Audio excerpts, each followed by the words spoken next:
बिस्मिल्लाहिर्रहमानिर्रहीम अस्सलाम वालेकुम। Welcome back to my channel. क्या हाल है मेरी यूट्यूब फैमिली। आई होप आप सब खैरियत से होंगे और अपने घरों में खुश आबाद होंगे। अल्हम्दुलिल्लाह हम भी खैरियत से हैं। और आज मैं आप लोगों के लिए जो व्लॉग लेके आई हूँ, इसमें मैं आपके साथ क्लीनिंग की कुछ टिप्स शेयर करना चाहती हूँ। तो जैसे कि आप देख रहे हैं कि यहाँ पे मैं ब्रूमिंग के बाद जो है डस्टिंग कर रही हूँ। और ये कुछ टिप्स हैं जिसकी वजह से आपको सफाई, आपके घर की मेंटेनेंस जो है बहुत ज़्यादा अच्छी रहेगी। तो जब आप सफाई करते हैं तो लाज़मी तौर पर जो है डस्टिंग वगैरह किया करें। और डस्टिंग के लिए जो है चीज़ों को हटा के जो है डस्टिंग करें। ये नहीं कि ऊपर ऊपर से सिर्फ डस्टिंग कर ली, तो इससे आपका घर बहुत फ्रेश और साफ़ सुथरा नज़र आएगा। और हर जो आपने डेकोरेशन पीसेस वगैरह रखे हैं उनको अच्छी तरह से साफ़ करके हटा के और उनको अच्छी तरह डस्ट करके जो है वापस लगाएं, तो उससे घर में एक अच्छी फ्रेश लुक पैदा होती है। इसके अलावा एक टिप ये है क्लीनिंग की कि जब आप सुबह उठते हैं तो साथ ही उठने के अपने बेड की जो है वो चादर को सेट कर लिया करें। तो उससे जो है घर में काफ़ी ज़्यादा जो है वो डिस्टर्बेंस ख़त्म हो जाती है। या अगर घर का बेड जो है, जैसे अगर 2 बेडरूम्स हैं या 3 बेडरूम्स हैं, उसमें अगर जो मैट्रेस है या बेड है वो अगर सेट ना हुआ हुआ हो, तो उसकी वजह से जो है घर में ऐसा लगता है जैसे बस मेस क्रिएट हुआ हुआ है। तो जब आपने बाद में ब्रूमिंग करनी है या डस्टिंग करनी है, उससे पहले ही आप उठते साथ ही अपने बेड को सेट कर लें, तो आपके कमरे में काफ़ी फ्रेश लुक आ जाती है। इसके अलावा आप जब सफाई करते हैं तो आपको चाहिए कि आप जब मॉपिंग करें तो उसके लिए सबसे पहले मॉप को एक दफ़ा सर्फ़ या कोई भी डिटर्जेंट वगैरह डाल के धो लें। और फिर जब मॉपिंग करने लगें तो उसमें जो है कोई भी सरफेस क्लीनर या डिटॉल या फ़िनाइल वगैरह डालें, जिससे आपके घर में अच्छी लुक भी आएगी, अच्छी फ्रेश स्मेल भी आएगी। और मॉपिंग भी जो है वो काफ़ी ज़्यादा अच्छी होगी। वरना अक्सर जो है गंदे से मॉप से जब बार-बार एक ही उसको जगह-जगह फेरा जाता है तो सफाई होने की बजाय गंदगी हो जाती है। तो ये चंद टिप्स थी जो मैंने सोचा कि आपके साथ क्यों ना शेयर की जाए क्लीनिंग के बारे में। तो आप ये देखें जी, मैं इस वक़्त बहुत उससे डस्टिंग कर रही हूँ हर चीज़ को।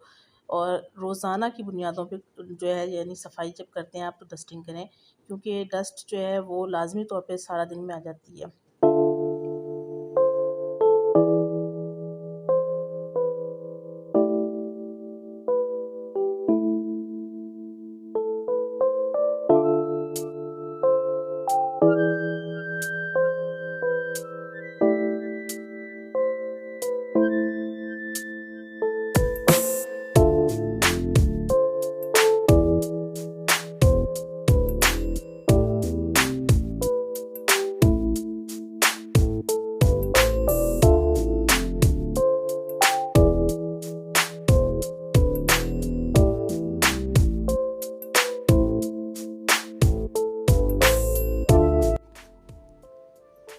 और अब एक टिप ये भी मैं आपके साथ शेयर करना चाहती हूँ कि जिस कपड़े से आप डस्टिंग कर रहे हैं वो कपड़ा भी जो है वो नीट एंड क्लीन होना चाहिए। जैसे मैं जिस कपड़े से डस्ट कर रही हूँ तो मैंने 2 कपड़े लिए हैं, जिनमें से एक मैंने वेट किया हुआ है और दूसरा ड्राई है। और जब मैं वेट वाला कपड़ा जहाँ पे फेरती हूँ तो साथ ड्राई कपड़े को भी यूज़ करती हूँ। इससे जो चीज़ है, एक तो वो सूख भी जाती है, दूसरे उसमें एकदम से चमक पैदा होती है। एक इस चीज़ पे भी लाज़मी तवज्जो होनी चाहिए।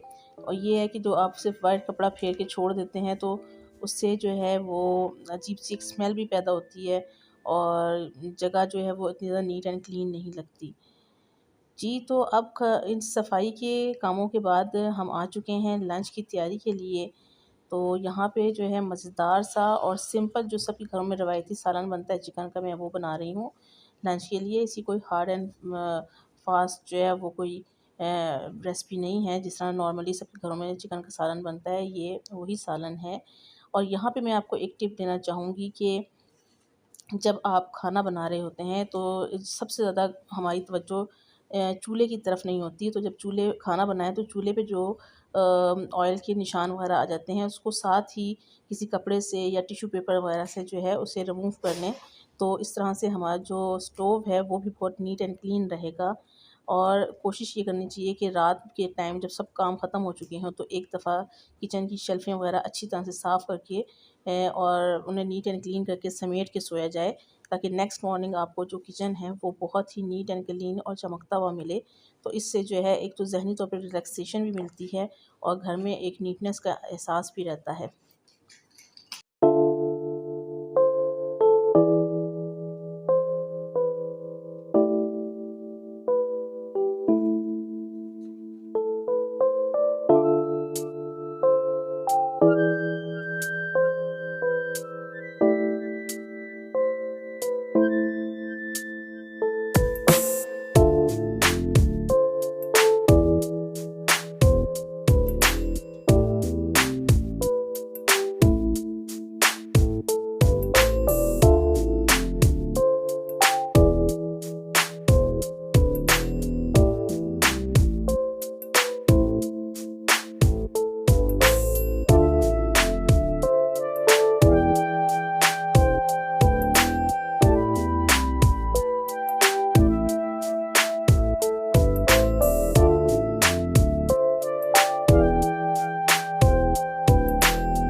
जी, तो ये है शाम का टाइम और इस वक़्त मैं वॉक के लिए निकली थी, तो वॉक करते-करते जो है हम आ गए हैं यहाँ पे सेव मार्ट पे।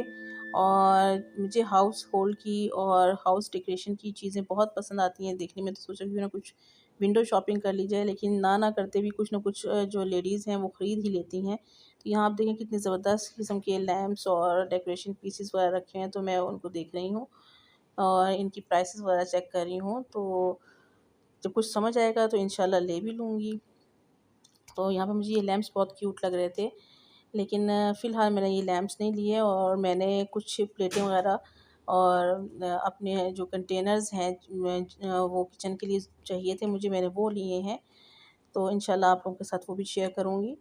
तो यहाँ पे देखें कितने प्यारे से कप्स और जार्स रखे हुए हैं। तो ये मैं देख रही थी कि यहाँ पे कितनी ज़बरदस्त जो हैं वो चीज़ें आई हुई हैं। तो बस ये देखते हुए फिर हम वापसी का हमने घर की तरफ सफ़र किया। और यहाँ पे मैं अपने बेटे के साथ आई थी, तो फिर उसे काफ़ी भूख लग चुकी थी, तो फिर हम अपने फेवरेट कैफ़े पे चले गए, फूड समिट कैफ़े पे। और वहाँ पे जो है हमने मिंट मार्गरीटा और मेरे बेटे ने जो है वो बर्गर एंजॉय किया और फिर हम घर वापस आ गए। तो बस यहीं तक था हमारा आज का व्लॉग और आई होप आपको मेरा व्लॉग पसंद आया होगा। नेक्स्ट व्लॉग में मिलेंगे। आप मेरे चैनल को लाइक, सब्सक्राइब और शेयर ज़रूर कीजिए। अब मैं आप लोगों से अल्लाह हाफ़िज़ करती हूँ। अल्लाह हाफ़िज़।